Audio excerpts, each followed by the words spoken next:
Provocações.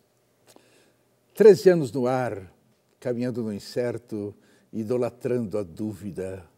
Agora, muito mais que a metade do ano 14. Esse programa pode não ser uma janela aberta para o mundo, mas é certamente um periscópio sobre o oceano do social. Provocações. Quem nós temos aqui agora é um jornalista brasileiro, com prêmios aqui e no exterior. Coisa mais ou menos rara. Tem que ir aos piores lugares e enfrentar as piores coisas dos piores lugares. Este que temos aqui fez tudo isso. Esteve na Amazônia, cobrindo conflitos agrários, esse trabalho escravo, índios, grilagem de terras, tráfico de drogas, corrupção política, como ainda era pouco. Meteu-se na guerra da Síria, de onde não sabe como ele conseguiu voltar para cá. Pernambucano de Recife, ele vem aqui falar disso tudo e do que mais ele quiser, ele pode falar o que quiser, fale o que quiser, porque ele é Cléster Cavalcante. Cléster Cavalcante, 2 anos como correspondente da Veja na Amazônia. Como você saiu de lá vivo? Abujamra foi um período muito rico na minha vida, né? A Amazônia, ter morado lá durante 2 anos, eu sou do Recife, como você falou, e eu fui morar em Belém, no Pará, para trabalhar como correspondente da Veja em toda a região amazônica. Então, eu fazia reportagens em todos os estados da região. Foi uma experiência fantástica, mas também, como você falou, né, por trabalhar em assuntos muito pesados, complicados, como grilagem de terra, trabalho escravo, violência agrária, houve situações, né, perigosas, de ameaças, tudo, que culminaram numa reportagem que eu fazia sobre grilagem de terras. Durante essa reportagem, durante a apuração da reportagem, eu fui sequestrado em Belém, e foi nesse episódio, que aconteceu em 2000, né, há 14 anos, que a Veja, onde eu trabalhava na época, a Veja decidiu me transferir de Belém para São Paulo. E foi assim que eu vim parar em São Paulo, há 14 anos, onde eu até hoje vivo e estou totalmente adaptado e gosto da cidade. Como é que funciona lá essa coisa de trabalho escravo? Essa é uma questão que, infelizmente, a gente tem registros de trabalho escravo no Brasil inteiro. Aqui em São Paulo, no Rio de Janeiro, em Minas Gerais, no sul do país, no Rio Grande do Sul, Paraná, mas na Amazônia é onde de fato acontece com mais truculência e mais frequência. E o estado do Pará é o estado onde a gente tem mais registros. Quem fecha os olhos para isso? Eu diria que a própria sociedade, a gente, como é um mundo aparentemente distante da vida na cidade, né, as pessoas meio que não dão a importância devida, né? Mas, como quase todos os problemas sociais de um país, há uma grande fatia de culpa do governo na história, né? Porque se a gente sabe que existe, sabe onde existe, não é tão difícil assim combater, né? É aquela questão de sempre. O que, para mim, um dos grandes vírus do Brasil é a impunidade, né? Porque são raríssimos os casos de fazendeiros e empresários que são flagrados com o trabalho escravo e que vão parar na cadeia. Para os donos da terra, os índios continuam gente de 4ª categoria? Sim, sim. É muito comum você perceber como fazendeiros, madeireiros e empresários dessas regiões, como eles tratam os povos indígenas, né? Eles tratam com muito desdém, sem nenhum respeito, e a situação fica mais grave ainda quando você vê tribos indígenas já totalmente aculturadas, que perderam sua identidade, envolvidas também com a criminalidade, né? Na Amazônia, por exemplo, eu vi tribos que ajudavam o tráfico de madeira, né? Tribos que sequestravam pessoas para pedir resgate em troca. Mas há poucos anos houve um plebiscito para se dividir o Pará em 3 estados. A quem interessava isso? basicamente a classe política. Porque se você divide um estado em três, você vai ter mais vereadores, mais deputados, mais senadores, mais prefeitos, mais governadores, né? Então, basicamente, o interesse era da classe política. A sociedade, o povo paraense, era totalmente contra isso. Tanto é que o plebiscito não foi aprovado, né? Quem ficaria no comando dos estados de Carajás e de Tapajós? O que mais me preocupa é que, num ponto desse, por exemplo, todos os partidos eram unânimes em aceitar, porque todo mundo tinha interesse de depois, se fosse dividido o Pará em três estados, Então, cada um ia querer. A quem isso não interessava? Na minha visão, só o povo. O povo do Pará não queria ter a sua identidade quebrada, entendeu? O falecido geógrafo Aziz Absabar disse há anos aqui nesse programa que a Amazônia já não fazia mais parte do Brasil. Nos mapas editados no Primeiro Mundo, ele não tem mais o Brasil. O que você sabe disso?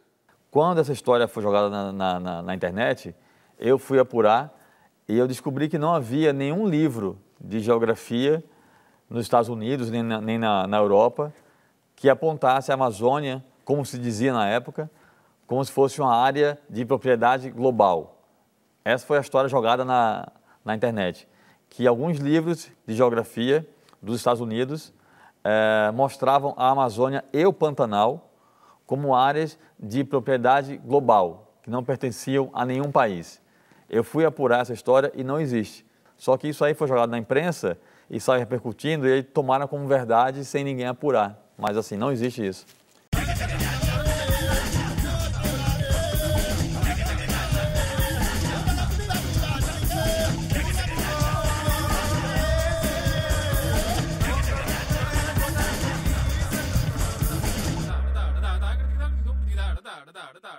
Você ganhou 2 vezes o Prêmio Jabuti de Literatura, um com Viúvas da Terra. O que era isso? O livro Viúvas da Terra, ele trata da questão da violência agrária no Brasil. Assassinatos de agricultores, sindicalistas, religiosos que trabalham contra a exploração madeireira dos fazendeiros na propriedade. Esse é um livro premiado seu? O segundo livro foi o Viúvas da Terra, que ganhou o Jabuti. O terceiro é o Nome da Morte, que também ganhou o Jabuti. E agora o quarto livro, O Dias de Inferno na Síria, que também ganhou o Jabuti. O que deu de repente em você de ir parar na Síria? Eu fui para a Síria com a intenção de mostrar o que eu chamo de o lado humano da guerra. Queria mostrar como as pessoas conseguem viver nesse clima de pavor, de pânico, de violência, de morte, né? Queria mostrar como as pessoas vivem nesse universo e como a própria cidade vive nesse universo. Você foi preso pelos sírios ao chegar à cidade de Homs. Você foi torturado? Houve tortura psicológica muito pesada, ameaças de morte. Eles me colocavam na rua, no meio da rua, e apontavam armas na minha cabeça, gritando comigo em árabe. Houve uma tortura física de um delegado que escreveu um documento em árabe e mandou eu assinar numa delegacia. E eu falei que eu não ia assinar porque eu não podia assinar um documento em árabe no meio da guerra, né? E aí esse cara estava fumando, ele tirou o cigarro da boca e veio com o cigarro na direção do meu olho, gritando comigo em árabe, e outro cara, um policial, traduziu, falou assim, ele está dizendo que vai queimar o seu olho se você não assinar. E aí eu falei, não vou assinar. Aí ele veio com o cigarro bem perto do meu olho, desviou o cigarro e queimou aqui no meu rosto. No livro tem a foto do meu rosto com a cicatriz da queimadura ainda. E depois ele acendeu outro cigarro e veio de novo gritando, e aí quando ele chegou bem perto, eu falei, tá bom, eu assino. E aí ele não queimou meu olho, mas ficou a cicatriz na minha cara, da queimadura. Por onde você entrou na Síria? Eu entrei pelo Líbano, né, porque com a guerra os aeroportos estão fechados. Então o governo sírio sabia, até porque é uma coisa importante de falar, Abujanra, eu fui para a Síria com visto de imprensa. Eu estava com tudo legalizado. Eu entrei por terra a partir do Líbano, fui para Damasco, a capital, passei uma noite e fui para Homs, que é a cidade da Síria onde a guerra é mais intensa. Ao chegar em Homs, no centro da cidade, eu fui tirado do táxi, eu estava dentro de um carro, eu fui tirado do táxi e fui preso. Dizem que essa história de sua prisão não foi bem contada pelas autoridades sírias, pelas autoridades brasileiras e nem por você próprio. Esclareça isso. Não entendo nem a pergunta, assim, não sei como é que não seria bem contada, né? Porque foi uma coisa muito clara, né, que gerou um incidente diplomático. Eu só saí da prisão quando o governo brasileiro intercedeu oficialmente junto ao governo sírio. O encarregado de negócios da Embaixada do Brasil em Damasco, na Síria, o Bruno Carrilho, a quem eu sempre agradeço porque ajudou bastante, eu estava preso e o Bruno Carrilho fez uma reunião com o vice-ministro das Relações Exteriores da Síria, lá em Damasco. E lá naquela reunião, ele informou ao vice-ministro que havia um jornalista chamado Cléster Cavalcante que tinha chegado a Homs e tinha desaparecido. Isso fazia 5 dias. E aí o vice-ministro disse para o Bruno que ia colocar os serviços de inteligência militares para descobrirem meu paradeiro. E aí descobriram que eu estava preso na penitenciária central de Homs. E aí o próprio governo me tirou da prisão, me levou até Damasco, a capital da Síria. Eu fiquei mais 3 dias em Damasco, sendo acompanhado por um funcionário do governo da Síria, que conseguiu renovar o meu visto, porque o meu visto de imprensa era só de uma semana. Então, meu visto expirou durante a prisão. Quando eu saí da prisão, eu não podia deixar o país porque eu não tinha visto. Então, eu passei mais 3 dias em Damasco, sendo acompanhado por um funcionário do governo da Síria, até que renovaram o visto, e eu saí da Síria dentro de um carro oficial da Embaixada Brasileira, acompanhado pelo vice-cônsul do Brasil em Damasco, o João Alcântara. Então, assim, esse foi o processo. E isso está tudo muito bem documentado, até porque eu fui fichado na delegacia. O que de fato está acontecendo na Síria? Abu Janra, o que acontece lá hoje é muito mais grave do que o Brasil tem mostrado, né? Todos os dias há ataques do governo e das forças rebeldes, todos os dias, sem exceção, tem gente morrendo na Síria. Há cidades grandes, as 3 maiores cidades da Síria são Alepo, a maior de todas, em segundo lugar Damasco, capital, e a terceira maior cidade é Homs. Alepo e Homs estão totalmente destruídas pela guerra. Damasco não, porque Damasco é totalmente pró-governo, então é uma cidade muito menos atacada. Os registros de ataque em Damasco são ataques das forças rebeldes, que são ataques menos intensos do que ataques do governo nas cidades que são pró-rebeldes. E o que vai dar isso? É muito difícil imaginar no que vai dar isso. A guerra já tem 3 anos e pouco, né? A guerra começou em março de 2011. Não existe um universo favorável ao fim do conflito no futuro próximo. Eu acho que se a gente for muito otimista, eu imaginaria que daqui a 1 ano, talvez 1 ano e meio, essa guerra acabe. E aí ainda será preciso um bom tempo para reconstruir o país, né?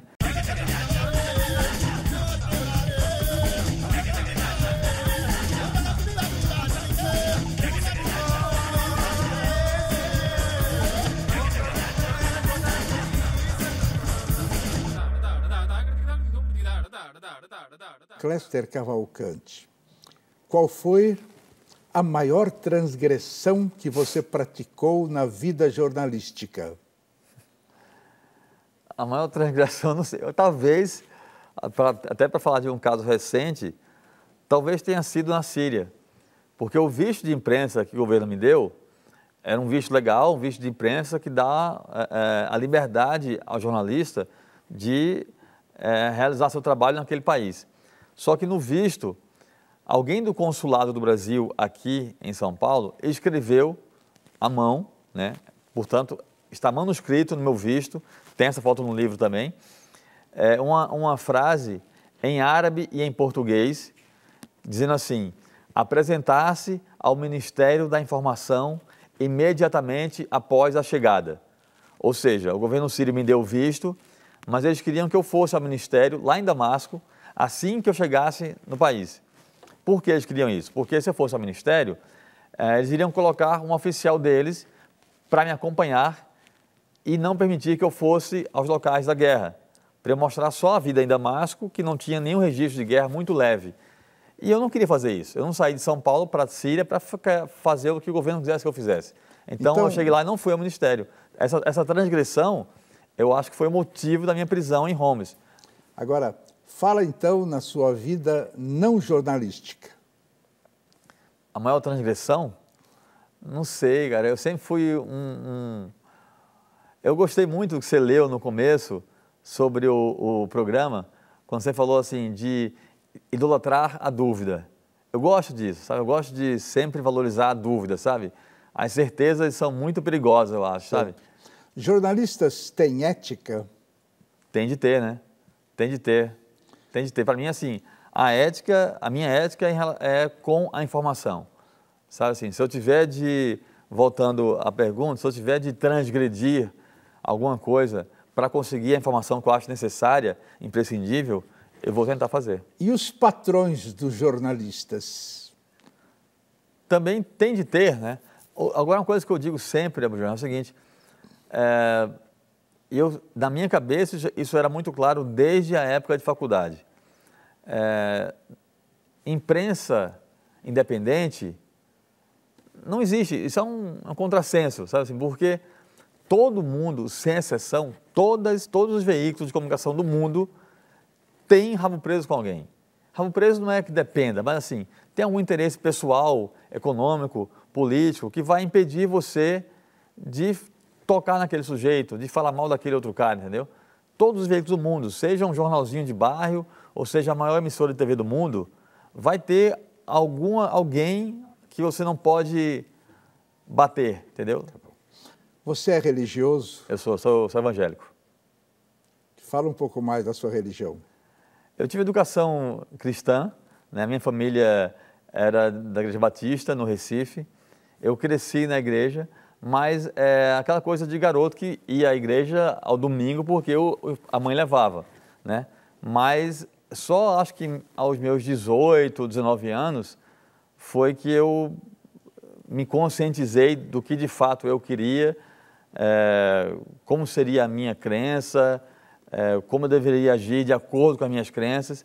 E isso, inclusive, também foi muito interessante lá na Síria, na prisão com os muçulmanos. Eles perguntaram se eu era muçulmano, porque eu tenho essa aparência, né? Eu sou de ascendência italiana, que tem esse rosto também de árabe, né?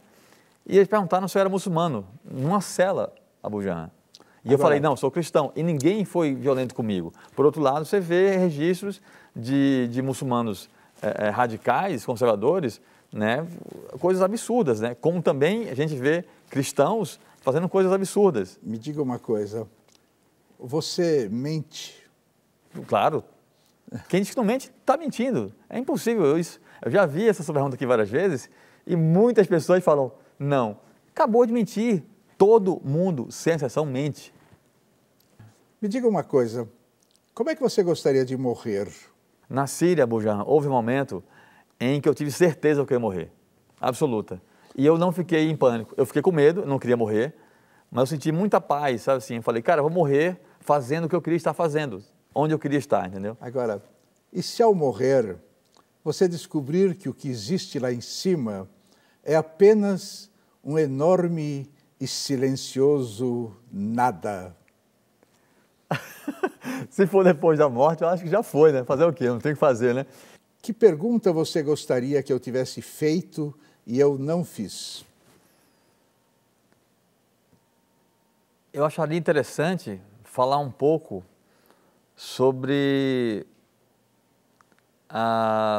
como é uma experiência muito recente na minha vida, sobre a minha experiência dentro da prisão. Fale. É engraçado porque eu sempre digo que o ser humano é a pior espécie que existe. Eu acho a gente uma raça muito podre, sabe? O tanto de coisas que você vê, né? Violências absurdas no mundo inteiro, coisas ridículas que a gente faz, né? Por outro lado, eu fiquei preso numa cela com mais de 20 presos, todos árabes, muçulmanos lá da região. Eu era o único estrangeiro, o único não muçulmano, o único jornalista. E naquele universo que poderia parecer que ia ser o inferno na minha vida, eu fiz 3 grandes amigos, 3 pessoas muito boas. Na cela tinha homens de várias idades, várias classes sociais, E em momento algum, Abujamra, eu senti uma gota de violência ou agressividade por parte de nenhum deles em relação a mim, sabe? E a população tem aquela ideia geral, né, equivocadíssima, de que muçulmano é tudo louco, terrorista, né? Eu fiquei preso numa cela, a gente ouvia bombas e tiros o dia inteiro. Eles, com certeza, estavam sofrendo muito mais do que eu, porque eles certamente tinham parentes e amigos que estavam morrendo ou que já tinham morrido na guerra. E eles foram bons comigo. Tinha dia que eu não queria comer, estava muito angustiado, os caras tinham me dar força para eu comer, tem de comer, não fica assim, não sei o quê. Quando eu fui solto da cela, quando o chefe da prisão foi anunciar na minha cela que eu seria solto no dia seguinte, eles ficaram felizes, bateram palmas, gritaram de alegria porque eu ia embora. No dia seguinte, quando eu saí, eu via alegria nos olhos deles. Eles iam ficar lá na prisão. Eles estavam felizes de verdade porque eu estava indo embora. Que é a vida, né? Pois é. Então eu vou perguntar para você o seguinte, para a gente terminar, o que é a vida? Você é ator.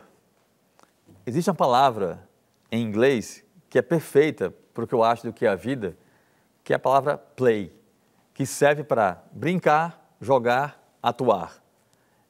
Em português não temos isso, usamos palavras distintas. Em inglês é uma palavra só. Eu acho que a vida é uma brincadeira, sabe assim? A gente tem, quando eu falei que quero morrer vivendo, é porque eu acho que a gente tem de aproveitar isso aqui, sabe?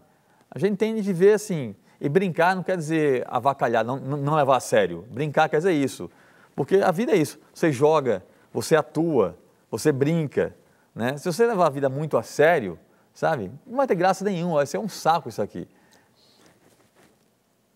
O que é a vida? É uma brincadeira, é uma grande brincadeira, que a gente tem de viver, assim, levando a sério, mas se divertindo. Então, para a gente terminar, Cavalcante, o que é a vida? É isso, é a brincadeira. Tá bom, então daqui um abraço, que a única coisa falsa desse programa é o abraço, tá? Olha lá. Obrigado. Sorria.